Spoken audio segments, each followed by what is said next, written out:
This vehicle is probably one of the most rarest tanks in World of Tanks console, at least that it was until it's been re-released into the game. This is of course the Fury, the tier 6 American medium tank that was released when the Fury movie came out, and so Wargaming did a little team up with of course the producers and creators of the Fury movie, I assume, or whoever owns the license to the Fury movie, and so they came out with this tank, which is of course based on the Fury tank that is in the movie, and I highly recommend you go and check out the film. It's really good. It's got Brad Pitt in it, it has Shia LaBeouf, that sort of thing, and a load of other common actors that you'll see in war films. So with that being said, yeah, the Fury is one of those tanks that I wanted to test out. I did not actually have this vehicle when it was released. This was back when I was a poor little student that this tank actually came into the game,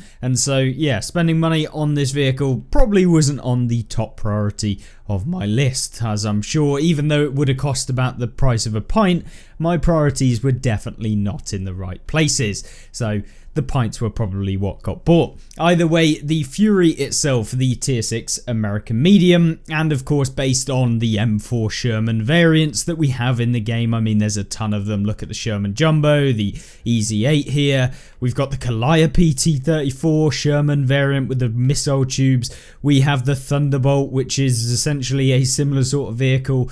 Yeah, there's tons of vehicles, but the Fury is of course one that was part of the film.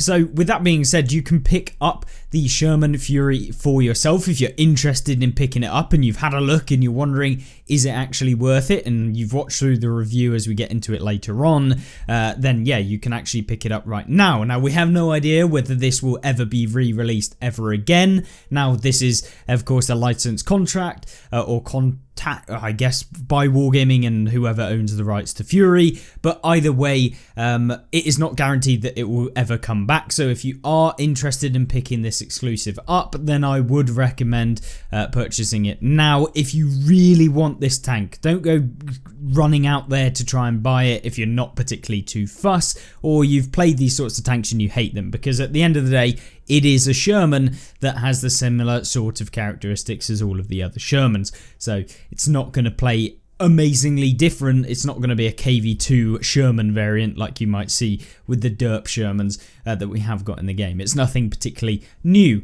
but of course it does get the skin, or at least the Fury kind of insignias and some of the kind of stuff on the back of the vehicle, and of course the machine gun with actual shell casings on the top of it.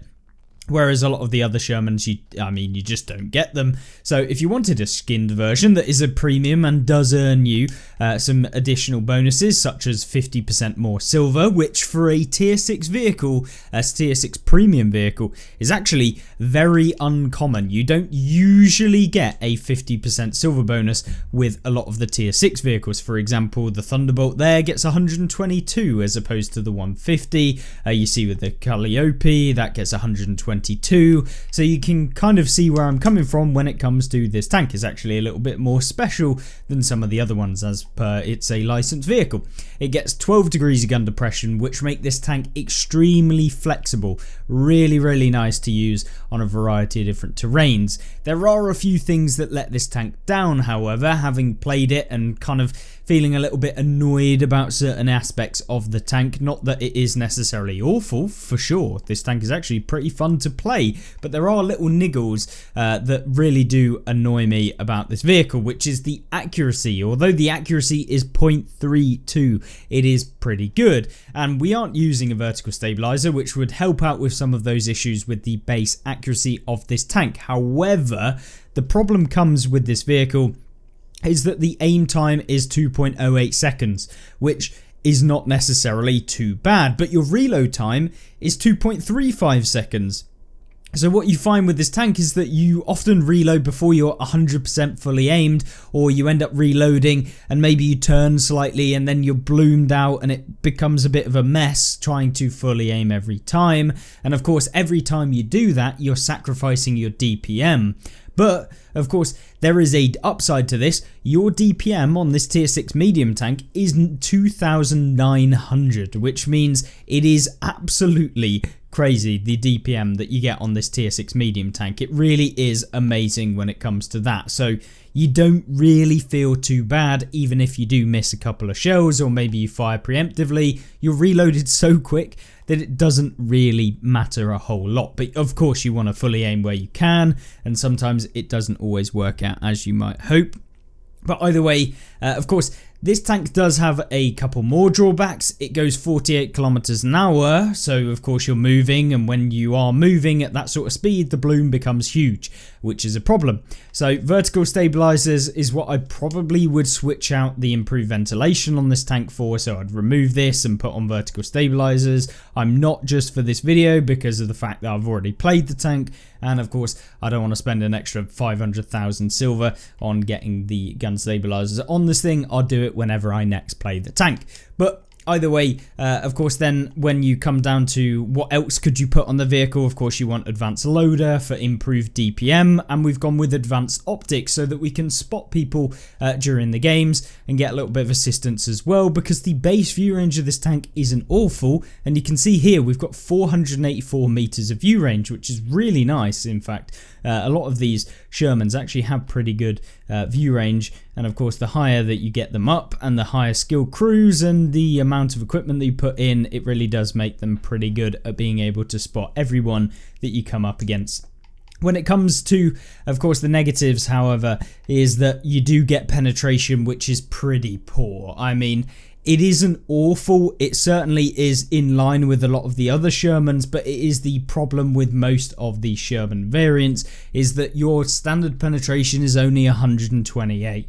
So 128, given that you play up to tier 8, and you have other vehicles at tier 6 that can actually go up to 230 pen on their premium rounds, and of course slightly higher on their standard rounds, going up to anywhere in between 170 to 190 on standard rounds of some of the higher pen vehicles.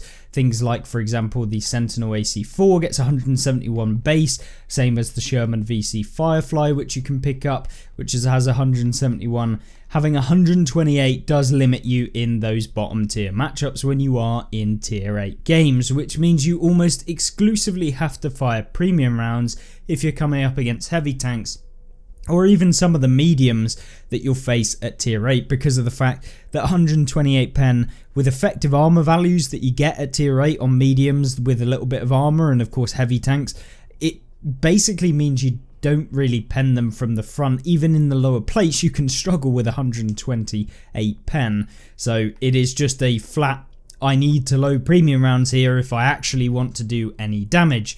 And of course, being a Sherman in the game, you don't have any armor either, so any shots that you're taking are pretty much going to go straight through the front of you, unless of course you're playing the Sherman Jumbo, which does slightly get more armor on the front of the tank, which allows you to bounce. This isn't a Sherman Jumbo, it is a standard Sherman, so you don't get that luxury, and of course you can see there with the armor sort of model.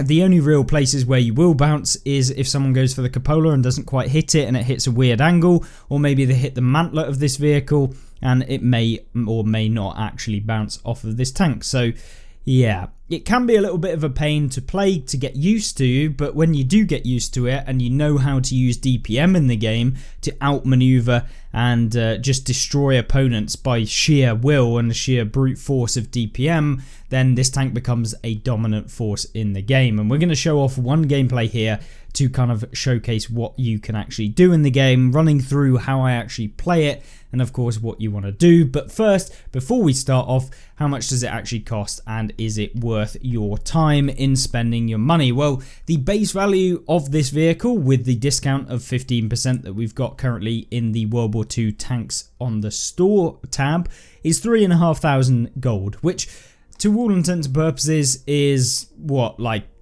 just about £12, so about $15 to $17, somewhere in that region, to be able to pick up this tank. Obviously it depends where you live as to how much it's going to cost. because Wargaming do it based on currency exchanges, blah blah blah. You guys know the drill at this point. But yeah, essentially it's going to cost you about £12, which is pretty expensive for a tier 6. And you can pick up other vehicles such as tier 8s for when they are on discount for about 4,500 to 5,000. I mean, for example, the Alt Proto AMX here is 4,400. That's a tier 8. And a pretty fun one at that. But yeah, so it's quite expensive, but it is a licensed vehicle. It's a rare tank that doesn't often get put on sale, and by not often I mean like I haven't seen this in years, and I mean years in the game. So yeah, it's down to a bit of a rarity value why I expect that this is slightly more expensive than normal. And then you've got the War Daddy 2D commander that you can pick up with the Furion War Daddy 2D bundle, which has a 30% discount for 3,750 gold, which isn't too bad. 250 gold for the exclusive commander, the War Daddy commander. And then the top one for the War Daddy Premium Commander, which you actually get a 3D hero or 3D Premium Commander, which gives you 115% earn rate. It isn't a hero, even though it probably would have made sense to do that. Wargaming didn't decide on that. But either way, it's 4,400. So you pay 900 for the 3D Commander. So it's just down to you whether you actually want to pick up this one and get the 3D Commander, as you can see right here. But other than that, yeah, is it actually worth the 3,500 gold? If you enjoy Shermans, if you enjoy the nostalgic value of playing the tank that is from the movie, then yes, absolutely. It's not too expensive anyway, and if you find this tank to be a ton of fun and you want to 3 mark it or whatever, yeah, it's probably worth it. Is it worth it to go out as a competitive vehicle and really play? Probably not, because there are basically the same sorts of tanks in the tech tree line for free, and they're only at tier 6 anyway, so it doesn't take you very long to get them in the form of the M4 line leading up to the M4A3E8 or the M4A3E2, which are both Sherman variants, which are quite similar to how this tank will actually play. But with all of that out the way, let's see what it can do in the action and how it actually plays to see whether or not you find it an interesting one to actually watch and have a go with yourself. Now then, the game that we have to showcase today is Canals, and Canals being a top tier matchup, this one, the map itself is a pretty decent one because it offers quite a bit of flexibility, and because the Fury is quite flexible, it's fast, it has that DPM, it's got good gun depression of 12 degrees, you really don't have a problem when it comes to fighting in most situations. You're really quite competitive, it's just down to that penetration and of course having to load premium rounds to make the tank work as effectively as you might hope.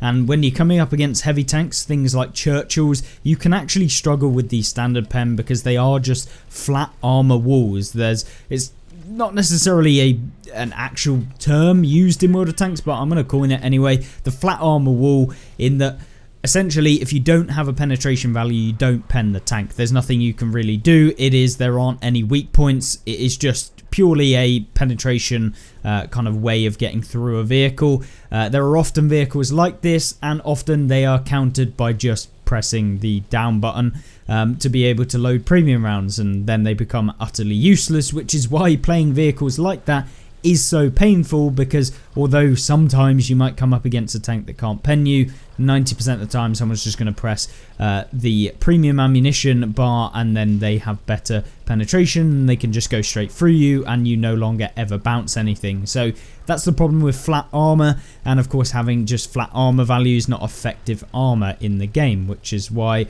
I hate playing super heavies, because 90% of the time you sacrifice everything to get armor and then your armor doesn't actually work because most people know the weak points anyway, and so you lose your speed, you lose your mobility, you lose your flexibility, you lose your DPM for what? To be able to potentially bounce around, which you can do with some of these troll spaced armor mediums anyway. So yeah, that's kind of why I find super heavies are good for beginners, because of course you can bounce around, they're a little bit more healthy, so you can survive games a little bit easier. But as you get into a more experienced playstyle, super heavies and the like are going to find it quite annoying to actually play and do consistently well in, or at least consistently well enough to actually carry games, because they're quite slow, so you can't move around. But in this game, what we've done is essentially just get into this location here. We waited a little bit before coming here because we wanted to check that no one was over here, and then we've just moved up because no one was actually over here. So we get a couple of shots in here. We find ourselves a nice little S35CA and a Panzer 6.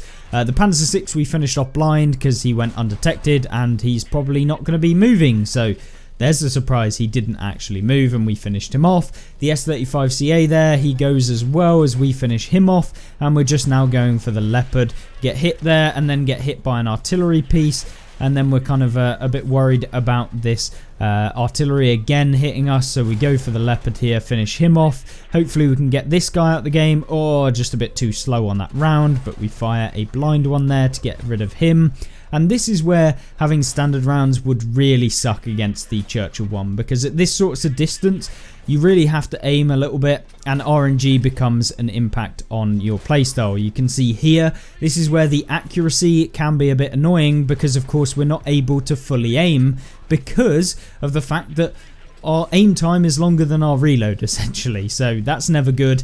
It's always a bit of a pain when that happens, but so far pretty good game, 2.4k damage and a pretty easy roll against some of these opponents. This is what this tank can do. It just is a DPM machine, and you can just pump out and churn out damage, taking out multiple opponents within short periods of time.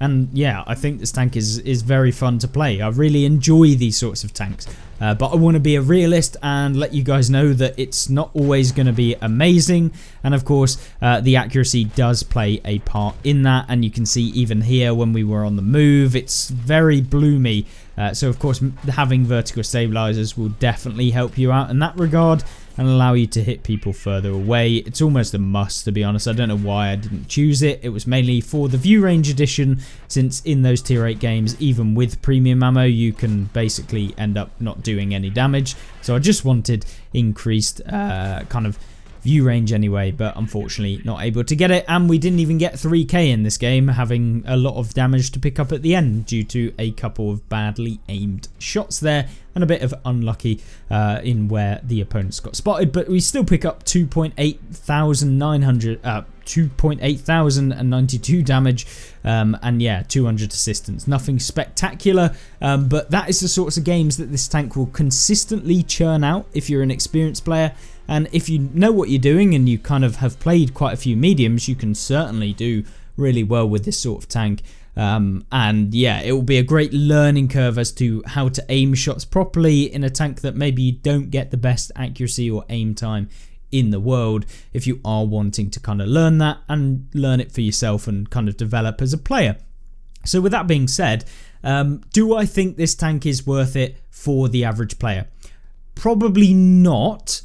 But if you are interested in historical tanks, or at least tanks that have a, I guess, a link to history, or at least a vehicle that is iconic, you know, the M4 Shermans and the variants of those, and of course the movie itself, the Fury movie, then yes, I think it's worth it. But yeah, it's just kind of down to your own personal preference. I don't think that this is either a terrible tank or a amazing tank that you must get, but it is a very, very cool one, and I'm glad that Wargaming have brought it back after this many years, and made it slightly less rare, because it's nice for new players to be able to pick up some of these old gems and kind of ones that haven't been around recently. So with that being said, hopefully you enjoyed this video. If you did and you've played the tank, let me know in the comment section down below. But also if you have picked up the tank, let me know whether your views on it are the same as mine, or whether you might give some advice to other players slightly different to me, as I'm just one player. My opinion means absolutely no more than you guys's. I just happen to make videos for you. So hopefully you enjoyed, and if you did, like the video, and I will see you in the next one. Don't forget to check out these videos from the recent season pass tanks as well if you want to see some more of them, and I'll catch you in the next one. Goodbye.